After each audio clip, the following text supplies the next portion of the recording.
very long time and are the foundations of our daily existences, and we rely upon them.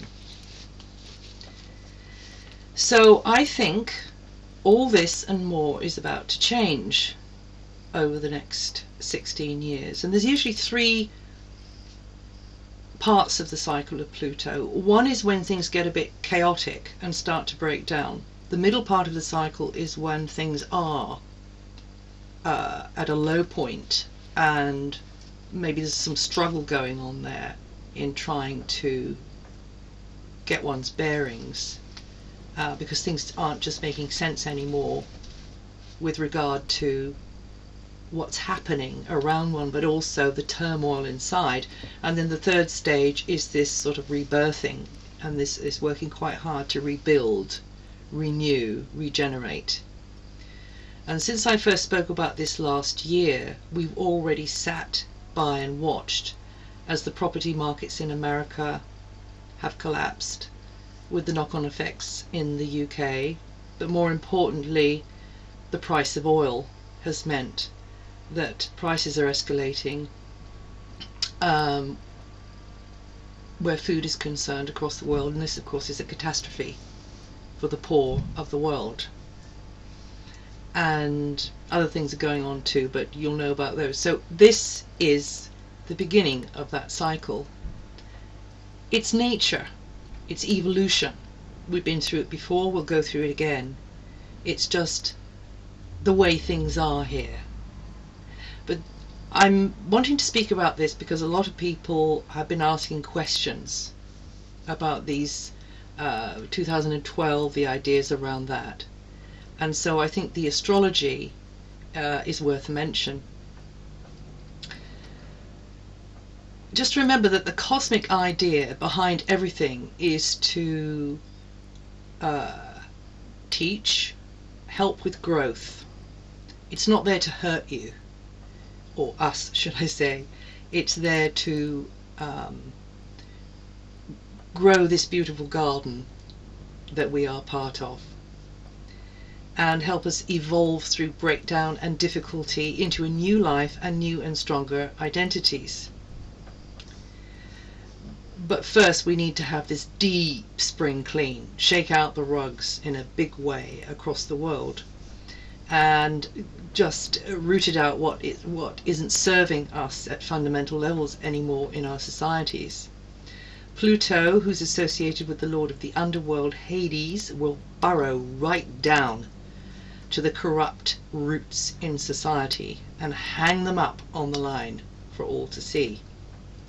There'll be huge resistance by those whose best interests are served by hanging on to the old order of things, but the forces of change will slowly and inexorably, and sometimes quite painfully, crack open the protective shells in which the corrupt and subversive elements thrive, and disable the stranglehold of control they exert through governments, police, underworld elements, financial houses, educational establishments, science, medicine, the list goes on and on.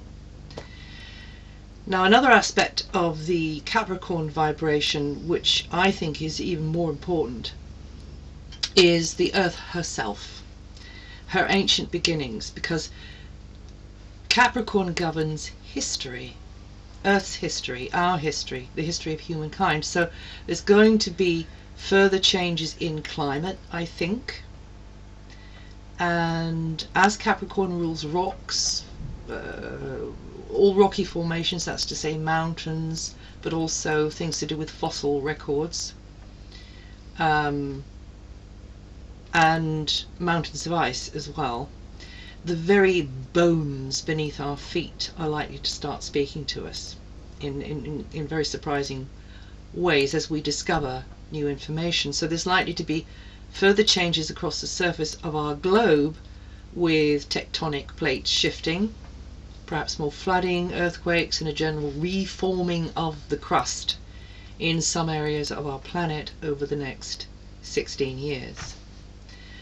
Short term, this is probably going to be uncomfortable for many of us and will impact on services like water and electricity, of course, But transport will continue to be affected, and this will have far-reaching repercussions on us all, where food supplies and access to places of work, educational establishments, and medical institutions are concerned.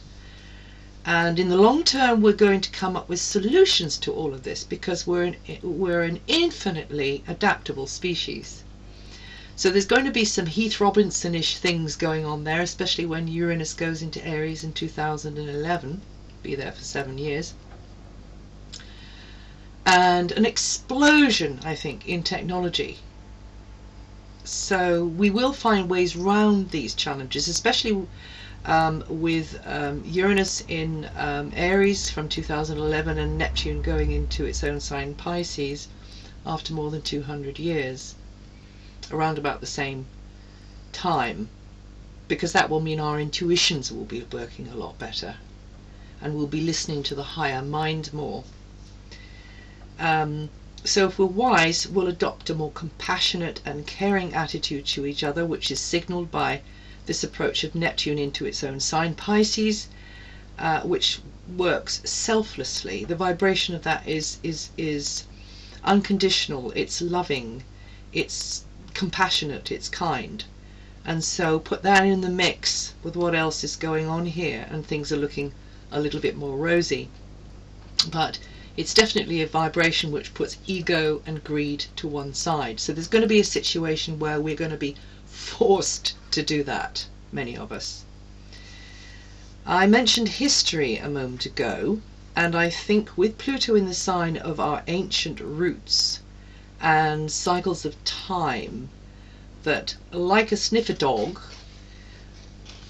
it will be dragging out into the open the secrets, the mysteries around our deep past as a species.